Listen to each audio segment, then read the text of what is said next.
Longworth, and welcome to another edition of Triad Today, coming to you once again from our home away from home, the beautiful Senior Botanical Garden in Kernersville. We'll tell you more about them later on. And speaking of later on, that's when our roundtable shows up, and we'll get into all sorts of controversies, so we hope you'll stay tuned for that. And for the entire half hour, because we have some great guests and topics coming your way, including a discussion about how we can all chip in to fight hunger, that and much more.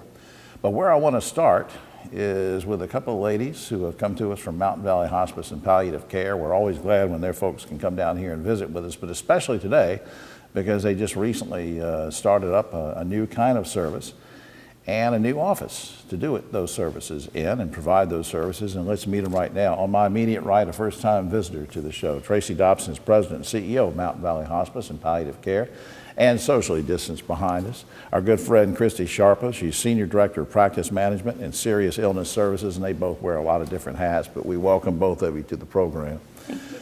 And Tracy, just to remind folks, let me start out and just get you to say what hospice is and who you serve very quickly.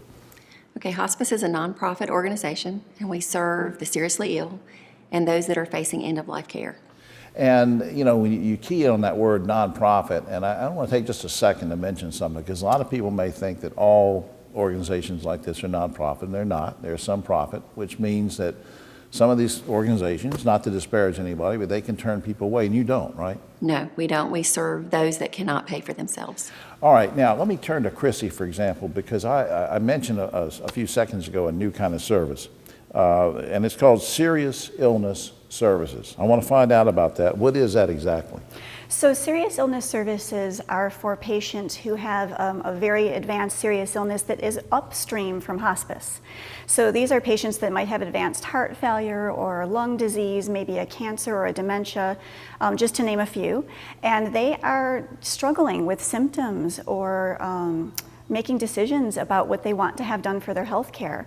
And it's really, it's a heavy, complex process to be seriously ill, and it can be a very long journey, sometimes over years. Right. And so to walk that journey alone is a heavy road to bear, so. Absolutely, and I know from experience and having positive experience with hospice for both my parents, there is that long period of time when you have extended illnesses, and it's different from someone who might need end-of-life care because they've just gotten a diagnosis that maybe they have 4 or 5 months left.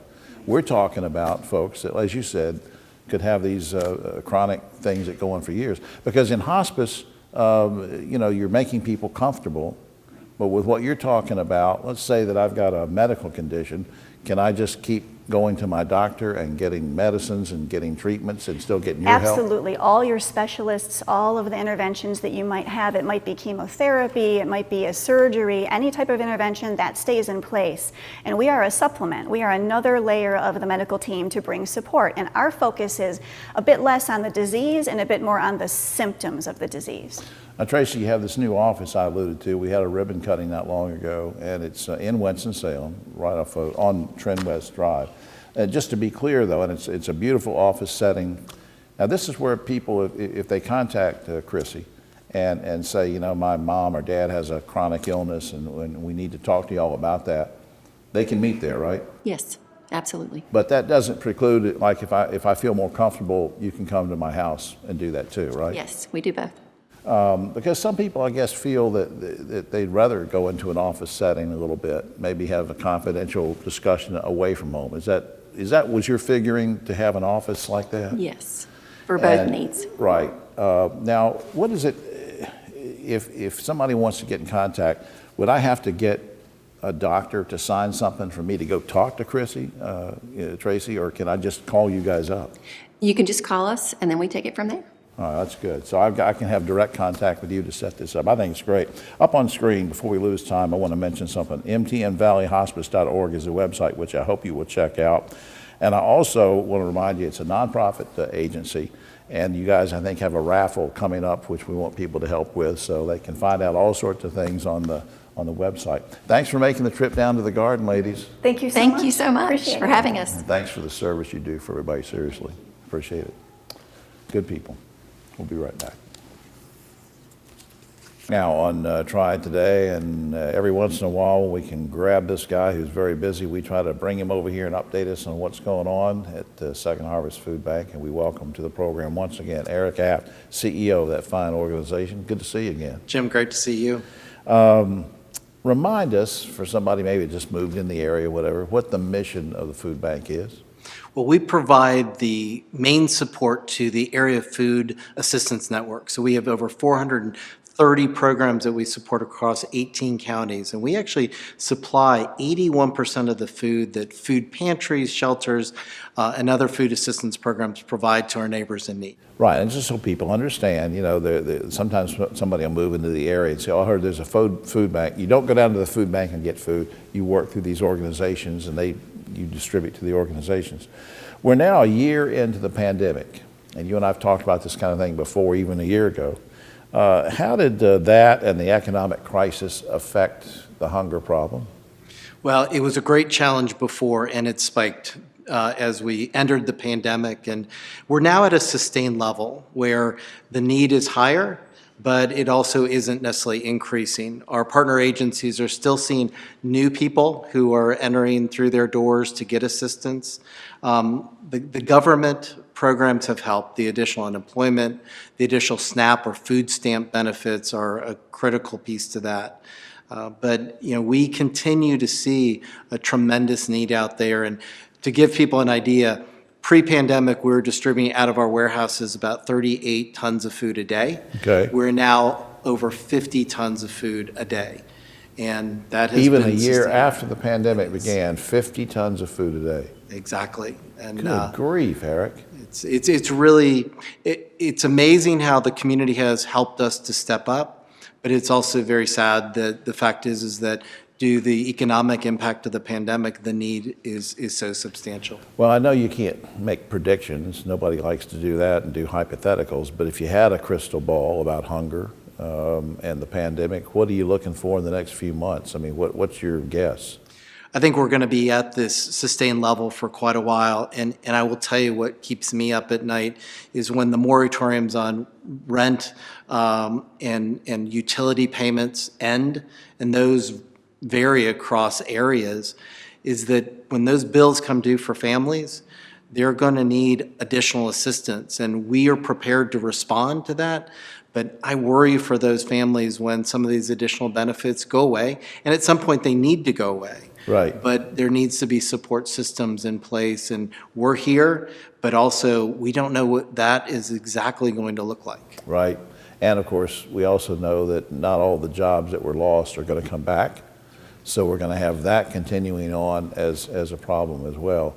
What a daunting task.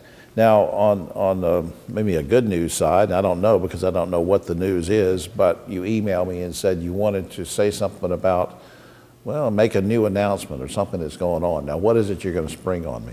Well, we're very excited. Our goal is to get food where it is needed most. So just in a very short time later this month, we're opening a satellite in Greensboro. Our first ever satellite. Okay. It will enable us to get more nutritious food to those who need the assistance and the support. As we know, things that are kept in the refrigerator or the freezer are also the most expensive things for us to purchase, whether it be dairy, meats, or Right. produce. Right. And this will enable us to get more fresh food out to the eastern counties that we serve, not impacting what we're able to do here in Forsyth and to the west, but we'll be able to do that and extend nutrition education work that helps people understand how to use food well to keep them healthy. All right. We have about 10 seconds. Can you give us an update on the Providence program?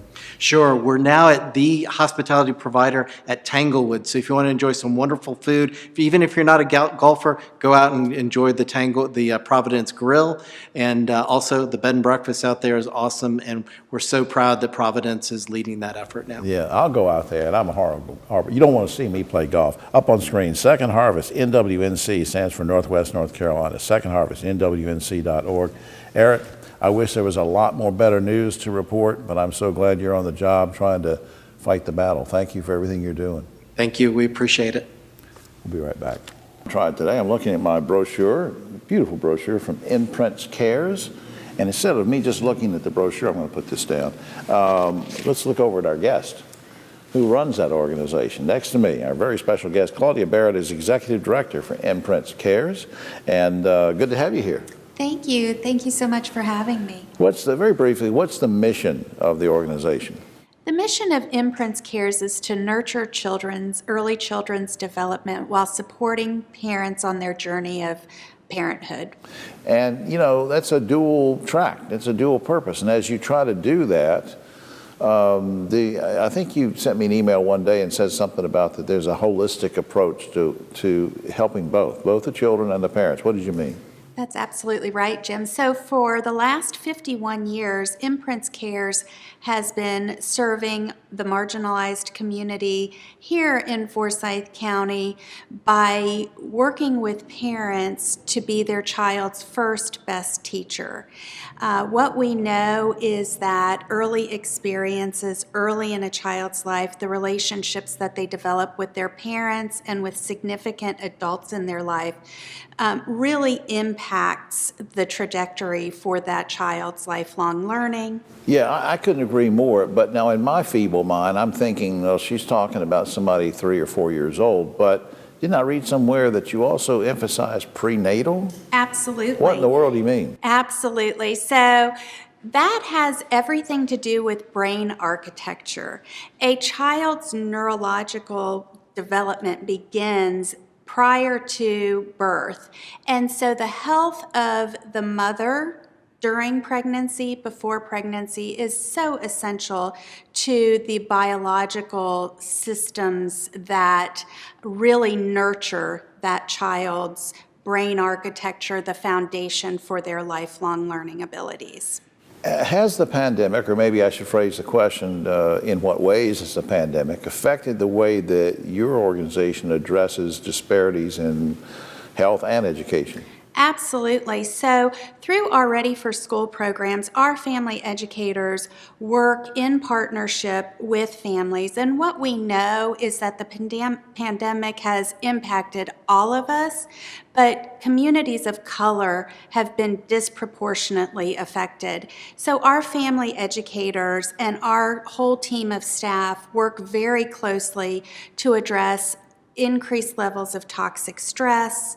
We've seen increased regression in development, so lots of bedwetting issues, temper tantrum issues, and it all stems from isolation, increased stressors due to disparities in access. And we all know that remote learning has really impacted our academic divide, Sure. and the inequities in education have truly come to the surface as a result Some of that. kids that don't do well online learning, thousands that don't have access to high-speed internet, and then you got that stress and everything else. The good folks at Kate B. Reynolds Charitable Trust suggested this topic, which I think is great. I'm glad you could come over. But since I mentioned them, what has the support of Kate B. Reynolds meant to your organization? Absolutely. So over the last few years, the Kate B. Reynolds Charitable Trust has really supported us in expanding our reach into the community, and also the impact we can make in addressing social and health and education disparities. So through 2 programs, one, our Family, Friends, and Neighbor program, which is the highest care for children is really found in those informal caregivers who are typically family, friends, and neighbor. So we're in our 2nd year of our pilot with that program, and we have family educators who really go into the homes of these informal caregivers to provide support, education, and resources. In addition to that, we have our Pediatric Holistic Health Initiative, where we're actually embedded in pediatricians' offices. I just think that's great. I want to put up on screen a couple of things for people to look at because community support's important too. imprintscares.org. Please check that out, imprintscares.org. And also a shout out to the good folks at Kate B. Reynolds. Their website is kbr.org. Claudia, thanks for everything you're doing. Thank you so much for having me. And I'm going to hold this up again because it's just beautiful. And people can go to that website. Can they get this through the website or learn more about it? They can request information. Okay. They can access our latest community impact report. Okay, thanks. All right, thank you. Triad Today, and always glad we can spend some time with the good folks from Triad Federal Credit Union, who, by the way, were our very first sponsor partners 18, almost 19 years ago. We appreciate their support and all they do in the community. And I'm going to introduce you to one of the great folks at Triad in just a second.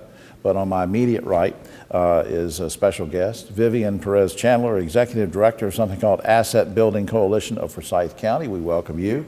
Thank you. And she is here because our good friend, my buddy, is here and brought her along, Renee Shipko-Rohr. She's Community Engagement Manager for Triad Federal Credit Union. Thanks for setting this up. I appreciate it, Renee. Of course. Good morning. Renee, I'm going to start with you. Now, April, as you told me in an email, reminded me, is Financial Literacy Month.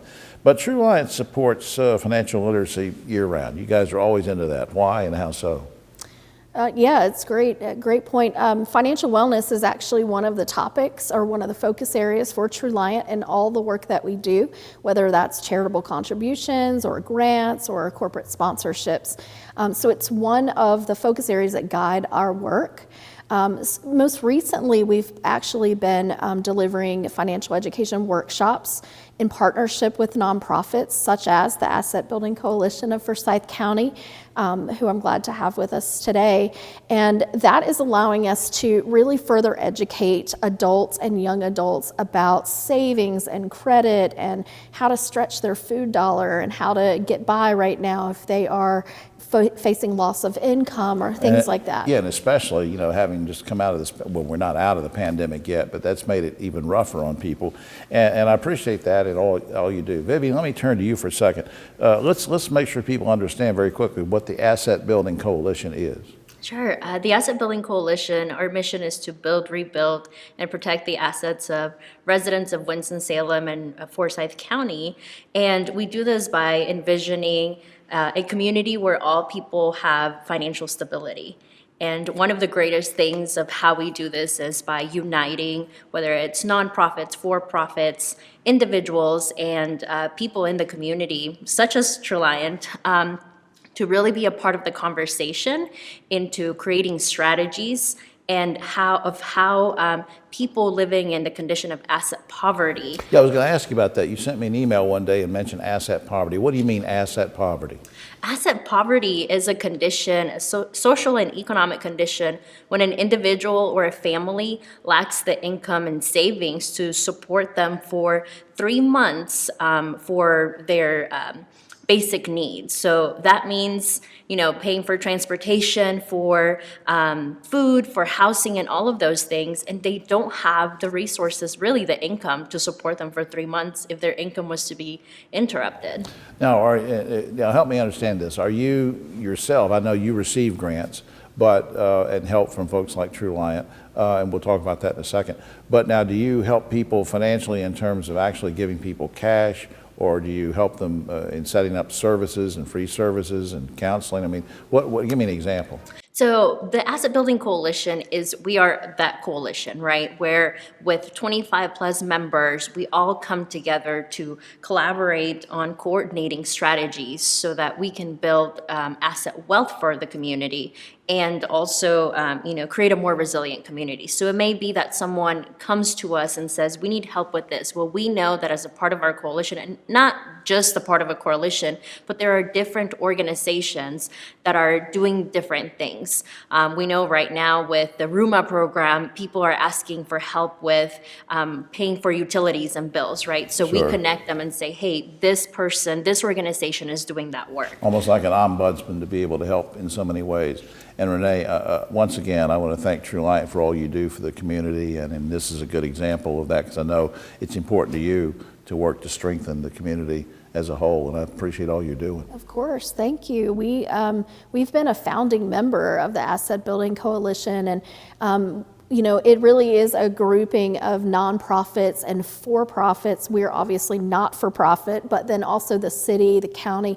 There's all sorts of people at the table around this Corporate work. support and everybody. Yeah, we'll keep up the good work. A couple things very quickly. abcforsyth.org is the website, abcforsyth.org, and of course, truliantfcu.org.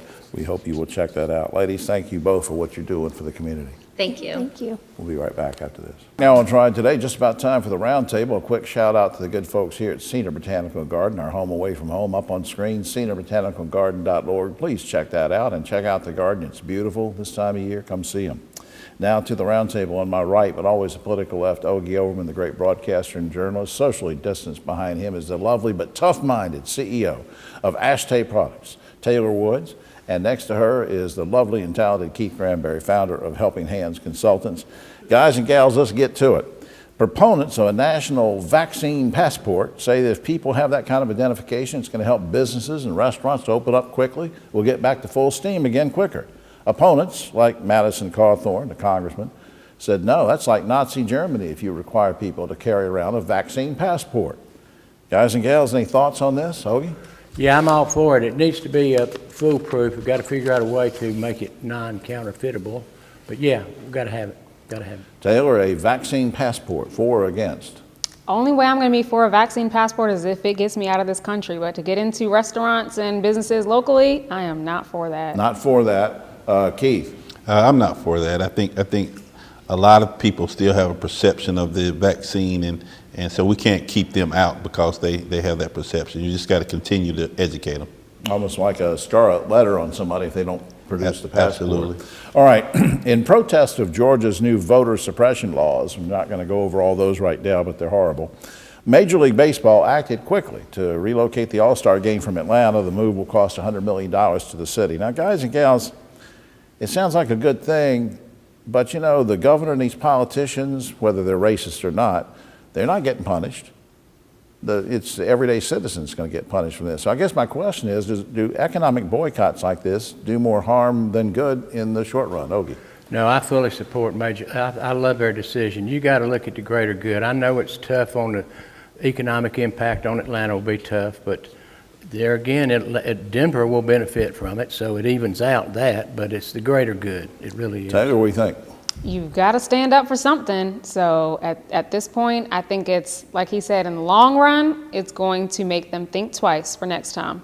I absolutely agree, but not to pick at you, but I'm thinking, you know, as a businesswoman, you know, what do you say to the folks that said, look, that was going to be, I've lost my job now because the All-Star game's not coming? Well, I mean, for me, my business was running before the All-Star game was coming, or maybe isn't going to come. So I would hope that my business infrastructure is going to be strong enough that I'm going to be able to carry through even without it. Mr. Granberry. There's several things. Number one, not only should they boycott this, but the businesses themselves should put money into folks who don't think like this, who don't support these issues that are creating opportunities for people to suppress the vote. I think that's the first. The second thing is that unless you do economic empowerment, the people will continue to do the same thing. Like in North Carolina, when they pulled the ACC, that bill got changed in North Carolina. You have to create economic hardship for people to really understand what they need to do. All right, changing the topics a little bit, coming on the heels of protests over the murder of Breonna Taylor, the Kentucky legislature, and this is a weird one, you know, because there are people protesting the streets, as they should. The legislature passed a law that makes it illegal to taunt police. Taunt police. You okay with someone going to jail for taunting the police, Ogie? Typical knee-jerk reaction. No, taunting is not a jail offense. It's probably not a cool idea, generally. It's nice to be humble, but no. Ms. Woods. In Spanish, they call this machismo. That's the only way I can describe this. This is just a pure act of machismo, male ego. Yeah, so you got Georgia doing their thing, the legislatures, and the Kentucky legislature. They've got, I'm not going to use the term, but they've got a lot of, chutzpah. Keith. This is racist. I mean, what is the definition of taunting? Who can decide whether you're being taunted or not? So if subjective. Right. So if you're a policeman, you have the power to determine whether somebody is taunting you or not. Come on, this is ridiculous. All right, now, meanwhile, let's go to something else legislative. This is a weird one. Our General Assembly in Raleigh wants the ABC Commission to regulate food products that contain at least 0.5% alcohol. This would apply to ice cream with a little liqueur in it and stuff like that. You guys okay with letting the state regulate food products that are spiked, Ogie? Isn't it funny that the Republicans whine about over-regulation? I bet you money that bill sponsored by Republicans. Probably. Taylor. Wow. So now I'll have to buy mouthwash from the ABC store? Oh, no. Yeah, Oh, no. yeah. We're all for going after the show. We're going over to the CVS and buy some mouthwash and produce, the state will regulate And they it. close at 9 p.m. I can't get late night ice cream? She can't, yeah. Keith, what do you think? It's okay to tax it? No, it is not. All right, speaking of legislature, they've also introduced a bill that would make Fridays of the ACC tournament a state holiday. Now, I like basketball as much as anybody. One of my first jobs was getting on my hands and knees in the Greensboro Coliseum and pulling cable for C.D. Chesley. But a state holiday for people to stay home and watch basketball, Ogie, quickly. This is beautiful. Back in the 20s, I think, why we have Good Friday as a state holiday is because the state legislature wanted to see a Duke State baseball game on a Friday. That's right. So they passed a law that they could get out and go to the game. Same thing 100 years later. Isn't that weird? Like it or not. Wow. Taylor? I was thinking that's a little crazy, but now he brought a new perspective. I'm not sure. Maybe we should make it a state holiday.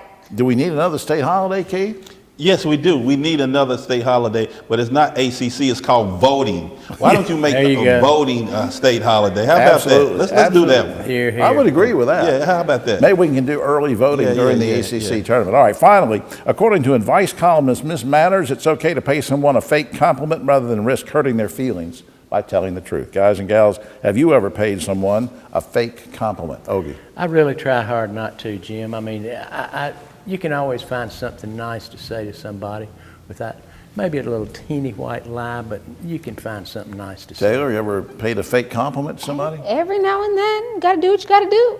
Golly, she's ruthless. Keith, you ever say something nice to somebody, fake compliment? No, I never have, but I really like that necktie you have on. I really do. I think it's great. It's wonderful. Folks at home may not know this, but after we leave the show, I've got some fake compliments I'm going to share about Keith. Well, that's all the time we have. Except for this. Last week, a 37-year-old New Jersey woman and her male companion decided to go rock climbing. Only when they started up the rock, she stripped off, took every bit of clothing off, and she rock climbed nude. Asked later on what he thought of the nude rock climbing incident, the man who was climbing just below her said, "Well, now I've seen everything." That's what I didn't say that. That's what he said. All right, for all of us here except for Keith, and we're going to pay him some compliments. I'm Jim Longworth. We'll see you next week.